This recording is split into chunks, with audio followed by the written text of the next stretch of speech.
আমি যেহেতু নিৰ্বাচনী প্ৰচাৰ সভায়ে অনুষ্ঠিত কৰিম গতিকে আমি কাৰ্যসূচীবিলাক খৰতকীয়াভাৱে আৰম্ভ কৰিবলৈ বিচাৰিছো। সমষ্টিত ডিব্ৰুগড় লোকসভা সমষ্টিটো ব্যস্ততাৰ মাজত ইয়াত আহি উপস্থিত হোৱা সকলোৰে শ্ৰদ্ধাৰ মৰমৰ আমাৰ প্ৰাক্তন মুখ্যমন্ত্ৰীৰ লগতে কেন্দ্ৰীয় মন্ত্ৰী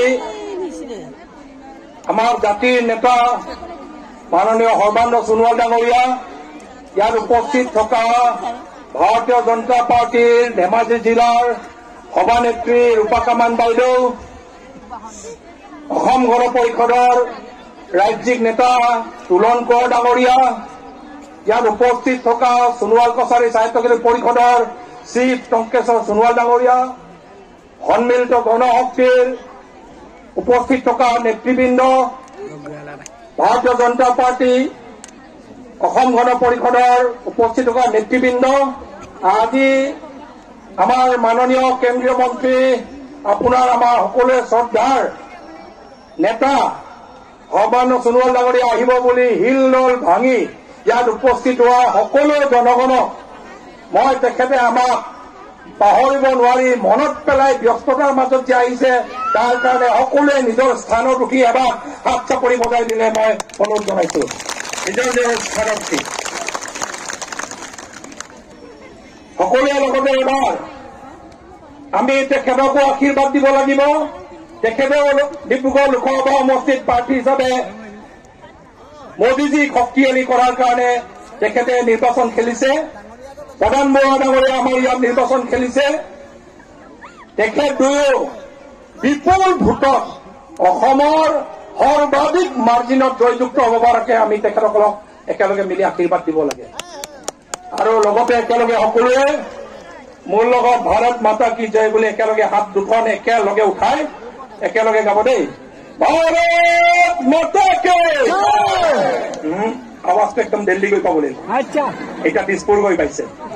ভাৰত মাতা এতিয়া বিহাৰ গৈ পাইছে। এবাৰ একেবাৰে দিল্লী। ভাৰত মাতা কি এতিয়া সুন্দৰ হৈছে। একেবাৰে মোদীজীয়ে শুনাকে দুনাইবাসী ৰাইজ 100% 100% এবাৰ মোদীজীৰ লগত আছো বুলি দেখাবলৈ আৰু এবাৰ ভাৰত মাতা কি ধন্যবাদ। মই বক্তব্যটো দীঘলীয়া এনেকে নকৰো, কিয়নো আপোনালোকে আমাৰ মৰমৰ সৰ্বানন্দ সোণোৱাল ডাঙৰীয়া বক্তব্য শুনিবলৈ বাট চাই আছে। একেবাৰে ৰাতিপুৱা 10 বজাৰ পৰা আপোনালোকে অপেক্ষা কৰি আছে। তাৰ কাৰণে আপোনালোকৰ ধৈৰ্যৰ কাৰণে ধন্যবাদ জ্ঞাপন কৰিছো। খালি মই তেখেতক কৃতজ্ঞতা জ্ঞাপন কৰিব বিচাৰিছো। তেখেতৰ প্ৰচেষ্টাত দিল্লীত আমাৰ অয়ানৰ পৰা একেবাৰে কোলাজানলৈকে আমাৰ 4 লেন যিটো নিৰ্মাণ হৈ আছে আপোনালোকে দেখিছে, চেংচন হৈ যোৱা 6 মাহৰ ভিতৰত যেনেকে অগ্ৰগতি লাভ কৰিছে, এইটোকে কয় মোদীজীৰ গাৰাণ্টি। আৰু এই 4 লেনটো তেখেতে দিল্লীত যুঁজি আনি দিয়াৰ কাৰণে আমি আমাৰ কেন্দ্ৰীয় মন্ত্ৰী সৰ্বানন্দ সোণোৱাল ডাঙৰীয়াক ধন্যবাদ জ্ঞাপন কৰিছো। আৰু তেখেতক মই এটা কৃতজ্ঞতা জ্ঞাপন কৰিব বিচাৰিছো। আগত মথাউৰি ইতিমধ্যে আমাৰ কৰলৈকে মথাউৰিটো আহি পালে, তাৰ কাৰণে সকলোৱে এটা হাত চাপৰি বজাই তেখেতক ধন্যবাদ জ্ঞাপন কৰিব লাগে। তাৰ কাৰণে আমাৰ 7খন গাঁও পঞ্চায়ত এতিয়া আমি নিৰাপদে আমি খেতি কৰিব পাৰো, আমি ধান চপাব পাৰো। নহলে আগত লালি নদীৰ পানীয়ে কেতিয়া আমাৰ খেতি ধ্বংস কৰে ঠিকনা নাছিলে। আগত আমাৰ হস্পিটেল নাছিলে, দুনাত ভাল হস্পিটেল নাছিলে। আমাৰ বেমাৰ আজাৰ হলে আমি পাচিঘাট, ধেমাজি, ডিব্ৰুগড় যাবলগীয়া হৈছিলে। কিন্তু তেখেতৰ প্ৰচেষ্টাত দুনাত 22 কোটি টকাৰ এটা চাব ডিভিজনেল চিভিল হস্পিটেল আমি নিৰ্মাণ কাৰ্য চেংচন পাইছিলো। আৰু 6 মাহৰ পাছত আমি সম্পূৰ্ণ হৈ গল। 6 মাহৰ পাছত আমি আৰম্ভ কৰিব পাৰিম। তাৰ কাৰণে ইমান সুন্দৰ হস্পিটেল তেখেতৰ দিনত উপহাৰ দিয়াৰ কাৰণে সকলোৱে কৃতজ্ঞতাৰে হাত চাপৰি বজাই ধন্যবাদ দিব লাগে। ৰাইজ স্কুল নিৰ্মাণ কৰাৰ কাৰণে টকা পাইছো। আৰু জুনত একলব্য মডেল স্কুল 22 কোটি টকাৰ চেংচনেৰে আমি অনুমোদন পাইছো। অহা বছৰ তাতো কোৰ্চ আৰম্ভ হ'ব। তাৰ কাৰণে কেন্দ্ৰীয় চৰকাৰৰ হৈ সৰ্বানন্দ সোণোৱাল ডাঙৰীয়াক আৰু এবাৰ হাত চাপৰি বজাই ধন্যবাদ জ্ঞাপন কৰিছো। সাধাৰণ মানুহৰ জীৱন জীৱিকাত পাৰ্থক্য আনিব লাগিব। তাৰ কাৰণে সবতকৈ ডাঙৰ এটা আমাৰ সমস্যা আছিলে মাটিৰ পট্টাৰ সমস্যা। যোৱা 2 বছৰৰ ভিতৰত ভাৰতীয় জনতা পাৰ্টি চৰকাৰৰ দিনত আজি যোৱা এমাহৰ আগত আমি 40,000 ম্যাদী পট্টা দিবলৈ সক্ষম হৈছো। তাৰ কাৰণে আমি ভাৰতীয় জনতা পাৰ্টি চৰকাৰক ধন্যবাদ জ্ঞাপন কৰিছো। সময় আছিলে ধান আমি 1250 টকা 1400 টকাৰ ওপৰত কুইণ্টেলত কেতিয়াও বিক্ৰী কৰি পোৱা নাছিলো। কিন্তু এইখন চৰকাৰে ভাৰতীয় জনতা পাৰ্টি চৰকাৰে 2200 টকাত যেতিয়া ধান ক্ৰয় কৰা আৰম্ভ কৰিলে, এতিয়া মহাজনসকলে আমাৰ পৰা 2400 টকা 2500 টকাত এতিয়া সাধাৰণ মানুহৰ ধান কিনা আৰম্ভ কৰিছে। তাৰপৰা আমাৰ কৃষকৰ আয় বৃদ্ধি হৈছে দুগুণ।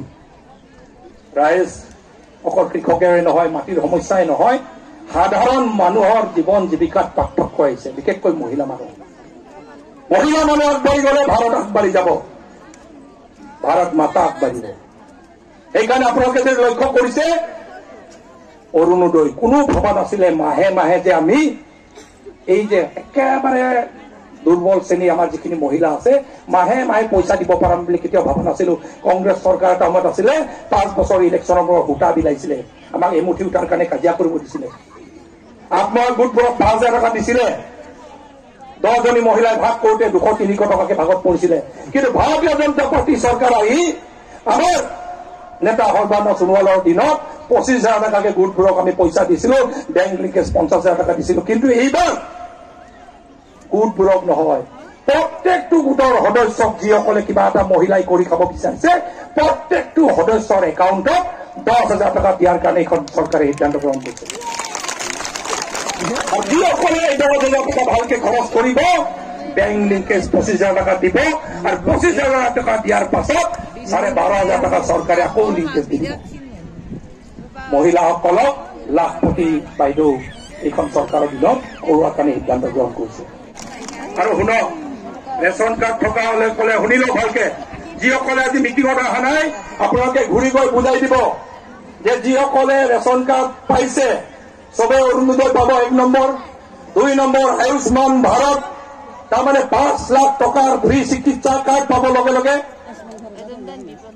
তাৰ পাছত শুনক ইঞ্চুৰেঞ্চ পাব যাৰ যাৰ ৰেচন কাৰ্ড হ'ব চৰকাৰে আপোনালোকৰ ৰেচন কাৰ্ডৰ ইঞ্চুৰেঞ্চটো ভৰি দিব তাৰমানে কি আমি বিধায়ক হিচাপে বুজি পাওঁ জননেতা হিচাপে আমি বুজি পাওঁ কোনোবা মানুহ এটা যেতিয়া এক্সিডেণ্ট হয় হাত ভৰি কিবা এটা ভাঙে একো বেনিফিট নাপায় কিন্তু এই ইঞ্চুৰেঞ্চ যদি থাকে ৰেচন কাৰ্ড থকাসকলৰ কিবা এটা অঘটন ঘটিলে কিবা এটা এক্সিডেণ্টৰ সুবিধা পাব আৰু লগতে যদি কিবা এটা কাৰণে এক্সিডেণ্টত মৃত্যু হয় আমি আলায়াথানি হোৱা দেখিছো বহুত মহিলা আমাৰ ওচৰত আহে তাৰ মোৰ মানুহটো এক্সিডেণ্ট হৈ ঢুকালে আজি এমাহ হ'ল এতিয়া মই কেঁচুৱাটোক লৈ কি কৰিম বুলি কান্দা কাটা কৰে কিন্তু এই ইঞ্চুৰেঞ্চ এতিয়া ৰেচন কাৰ্ড সকলক হোল্ডাৰসকলৰ ইঞ্চুৰেঞ্চ হৈ যাব আৰু এই ইঞ্চুৰেঞ্চ হোল্ডাৰসকলে আপোনাৰ কোনোবা যদি ঢুকায় এক্সিডেণ্টত লগে লগে ইঞ্চুৰেঞ্চৰ টকাটো আপোনালোকৰ একাউণ্টত সোমাব তাৰ কাৰণে অসম চৰকাৰক ধন্যবাদ জ্ঞাপন কৰিছো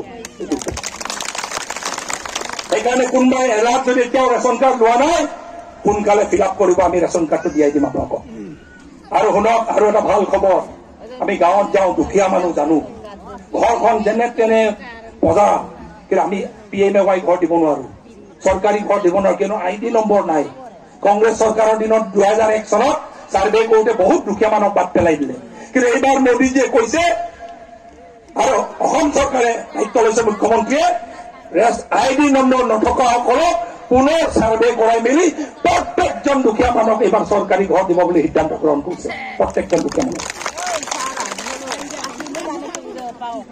আৰু বাৰ উঠি অহা প্ৰজন্ম আমাৰ ভণ্টিসকলৰ কাৰণে আমাৰ জীয়ৰীসকলৰ কাৰণে যে এইবাৰ চৰকাৰে কৈছে মেট্ৰিক পাছ কৰাৰ লগে লগে কলেজত যেতিয়া ছোৱালীজনী এডমিশ্যন লয় কলেজত এডমিশ্যনটো ফ্ৰী কিন্তু অসুবিধা হয় ঘৰৰ মানুহে অহা যোৱা খৰচাটো দিব নোৱাৰে কলেজ যোৱা টমটমৰ ভাড়াটো দিব নোৱাৰে বাছ ভাড়া দিব নোৱাৰে এইকাৰণে অসম চৰকাৰে কৈছে এইবাৰ যিসকলে মেট্ৰিক পাছ কৰিব ছোৱালীয়ে লগে লগে একাউণ্টত 10,000 টকা ভৰাই দিব আপোনাৰ কলেজ অহা যোৱা খৰচ লোকেল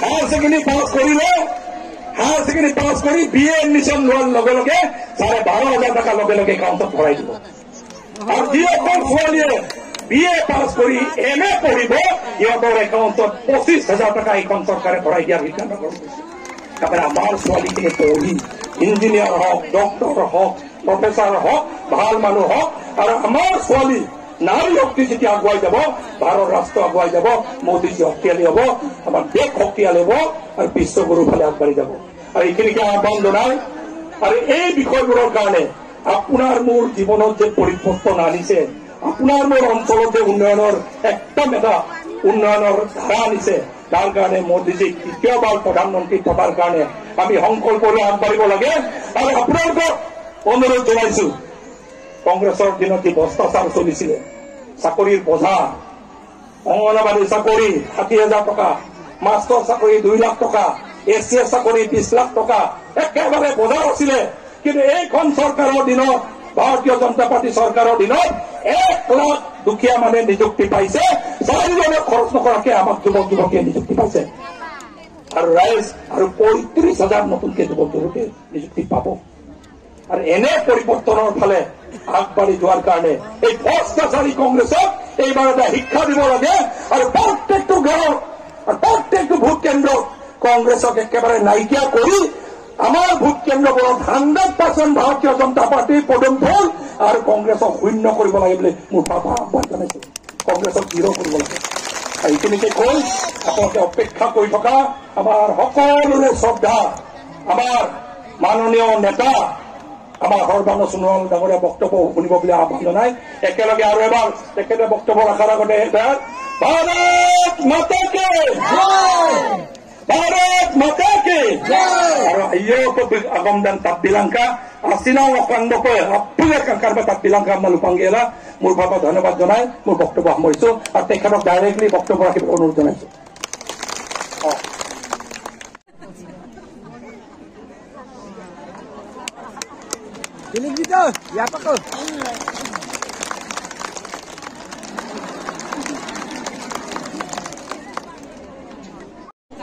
নমস্কাৰ অলপ মোৰ মাতটো বহি আছে মই উপস্থিত জনগণৰ আশীৰ্বাদ বিচাৰিছো আজি এই নিৰ্বাচনী প্ৰচাৰ সভাত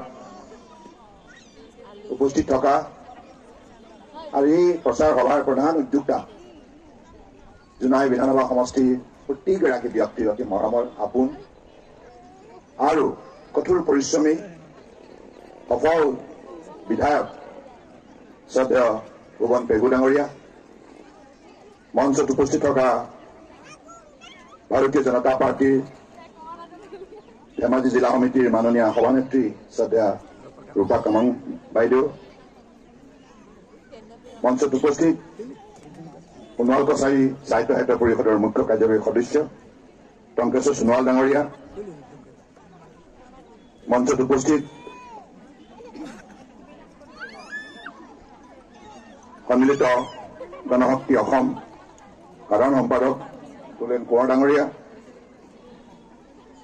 শ্ৰদ্ধেয় জয়ন্ত খাউন ডাঙৰীয়া নৰেশ কম্বাং ডাঙৰীয়া অতুল পেগু ডাঙৰীয়া আদিত্য বৰুৱা ডাঙৰীয়া আৰু আজি সভাত উপস্থিত থকা অসম গণ পৰিষদ ভাৰতীয় জনতা পাৰ্টি আৰু সন্মিলিত গণশক্তি অসমৰ কৰ্মচাৰীৰ ৰাজ্যিক জিলা আৰু তৃণমূল পৰ্যায়ৰ কৰ্মকৰ্তাসকল সমবেত ৰাইজ আৰু সাংবাদিক বন্ধুসকল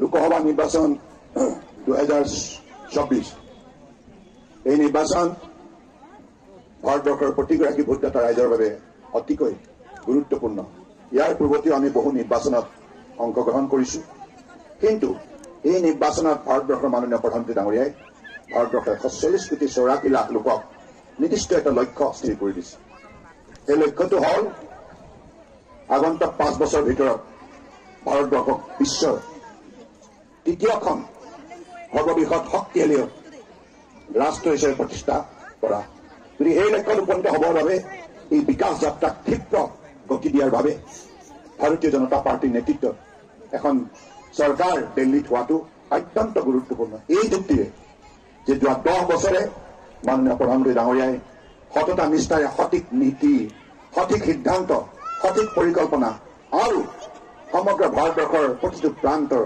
সকলো জাতি জনগোষ্ঠী ভাষা ভাষী ধৰ্মৰ লোকক আস্থা আৰু বিশ্বাসক লৈ সাৰ্বজনীন গণতান্ত্ৰিক নীতিৰ দ্বাৰা সবকা সাথ সবকা বিকাশ নীতিৰে আজি তেখেতে দেশক যেনেধৰণে শক্তিশালী ৰূপ দিলে যাৰ ফলত প্ৰতিজন ভাৰতীয়ই আজিৰ তাৰিখত বিশ্ব মঞ্চত সন্মান বুটলিবলৈ সক্ষম হৈছে প্ৰত্যেকগৰাকী ভাৰতীয় আজি জোনাইৰ পৰা গৈ পেলাই ইউৰোপত পদাৰ্পণ কৰে যিকোনো ডেকা গাভৰুৱে আমাৰ কোনো জ্যেষ্ঠ নাগৰিক দেখিব ইউৰোপীয়ান দেশবিলাকৰ নাগৰিকসকলো ভাৰতবৰ্ষৰ কথা গুণানুকীৰ্তন কৰিছে সকলোৱে একেমুখে কৈছে সেইবিলাক উন্নত ৰাষ্ট্ৰ আমেৰিকা কানাডা এই ৰাষ্ট্ৰসমূহে এটা সময়ত ভাৰতবৰ্ষক সদায় তুচ্ছ জ্ঞান কৰিছিল কংগ্ৰেছৰ শাসনকালত ভাৰাক্ৰান্ত হোৱা এইখন ৰাষ্ট্ৰ আৰু অতিকৈ পিছ পৰি থকা ৰাষ্ট্ৰখনৰ অৱস্থা দেখি বিশ্বই হাঁহিছিল বিশ্বই কৈছিল যে এইখন ৰাষ্ট্ৰৰ মাজত সেই শক্তি নাই বিশ্বৰ এই প্ৰতিযোগিতাৰ পৃথিৱীত অৱতীৰ্ণ হৈ সুখ্যাতিৰে নিজৰ যোগ্যতা দক্ষতা দৃঢ়তা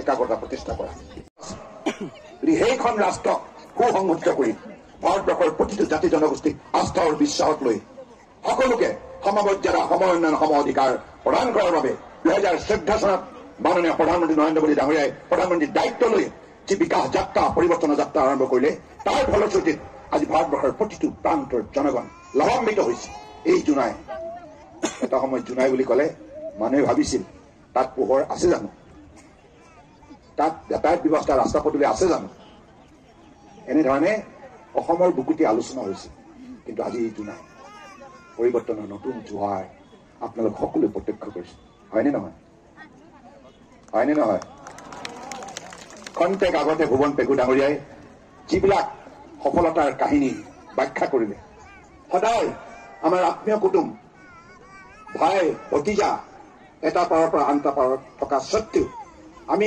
ছয় কম সময়ৰ ভিতৰত অহা যোৱা কৰিব পৰা নাছিল। বেপাৰ বাণিজ্য আমাৰ বাবে সম্ভৱ নাছিল। শিক্ষা গ্ৰহণ কৰাৰ ক্ষেত্ৰতো আমি মানসিকভাৱে ভাৰাক্ৰান্ত হৈ গৈছিলো। সাংস্কৃতিক মত বিনিময় কৰাৰ ক্ষেত্ৰতো পিছ পৰি থাকিব লগা হৈছিল, কাৰণ যাতায়াত নাই, দলং নাই। এই অৱস্থাৰ পৰা কোনে উদ্ধাৰ কৰিলে, কোনে পৰিৱৰ্তন দিলে? এই বগীবিল দলং কংগ্ৰেছৰ শাসনকালত আধাৰশিলা স্থাপন কৰা হ'ল।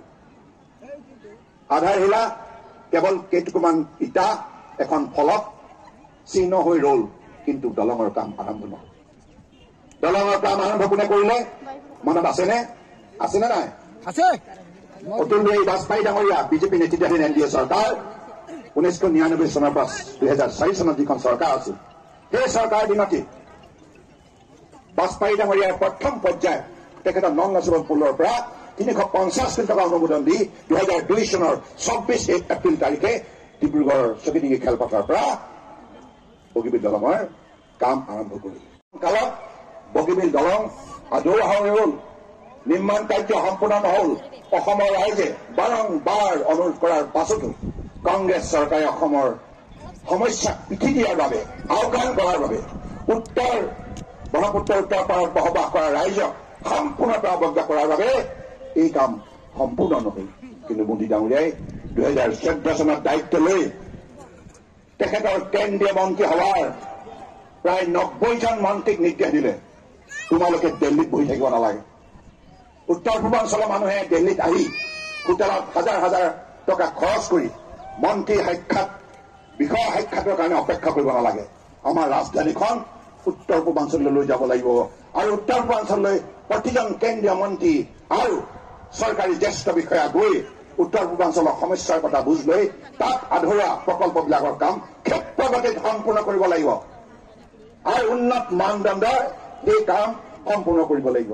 এই নিৰ্দেশনা প্ৰথমবাৰৰ বাবে ভাৰতবৰ্ষৰ 75 বছৰ স্বাধীনতাৰ ইতিহাসত প্ৰধানমন্ত্ৰী নৰেন্দ্ৰ মোদী ডাঙৰীয়াই কেন্দ্ৰীয় মন্ত্ৰী হোৱাত প্ৰদান কৰাৰ ফলত আজি উত্তৰ পূৰ্বাঞ্চল, অসম তথা উত্তৰ পূৰ্বাঞ্চলৰ 8খন ৰাজ্যৰ কি বৈপ্লৱিক পৰিৱৰ্তন হৈছে।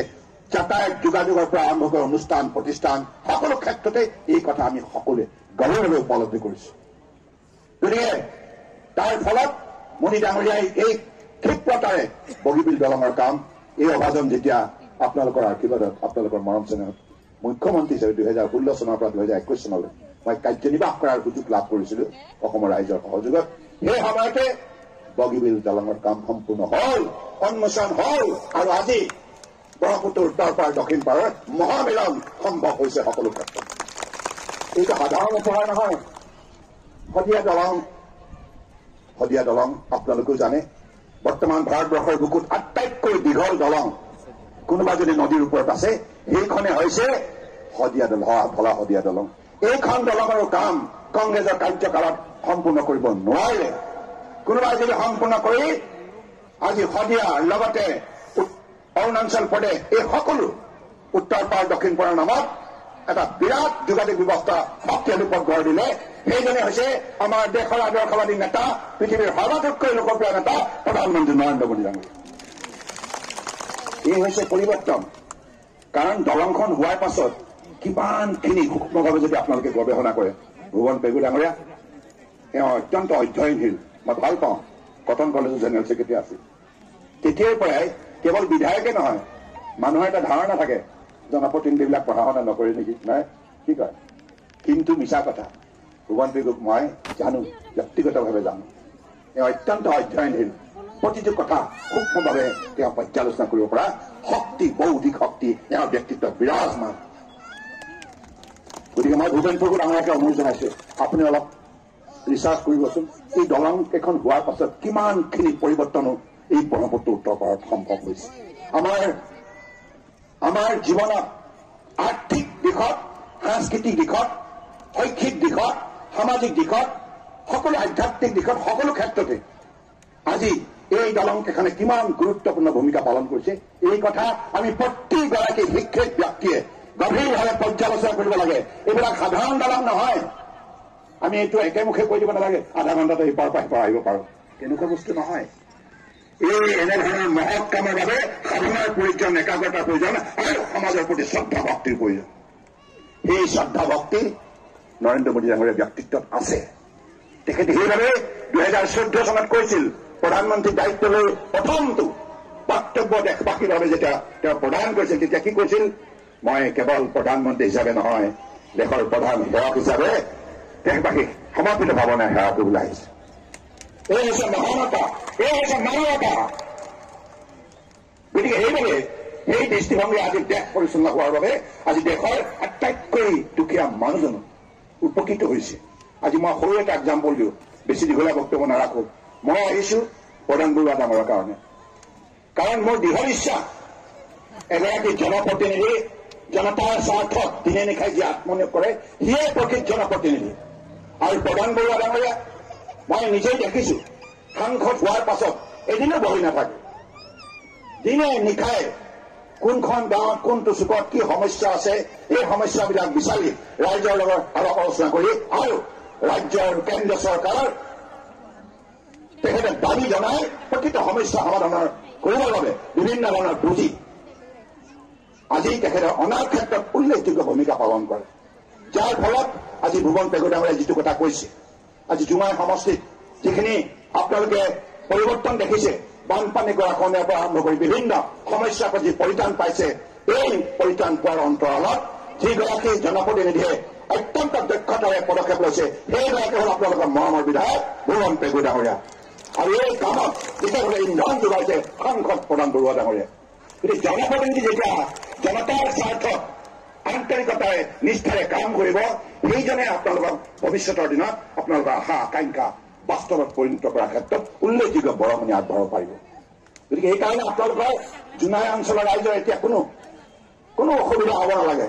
আপোনালোকে পোনপটীয়াভাৱে প্ৰধান বৰুৱা ডাঙৰীয়াক 100% লোকে সমৰ্থন কৰক। আপোনালোক লাভান্বিত হ'ব, সমাজ লাভান্বিত হ'ব, ৰাজ্য লাভান্বিত হ'ব, দেশ লাভান্বিত হ'ব। গতিকে এই যুক্তিতে আমি জনপ্ৰতিনিধি নিৰ্বাচিত কৰিব লাগে। আৰু কংগ্ৰেছ কি যুক্তিত কংগ্ৰেছৰ ভোট দিব লাগে?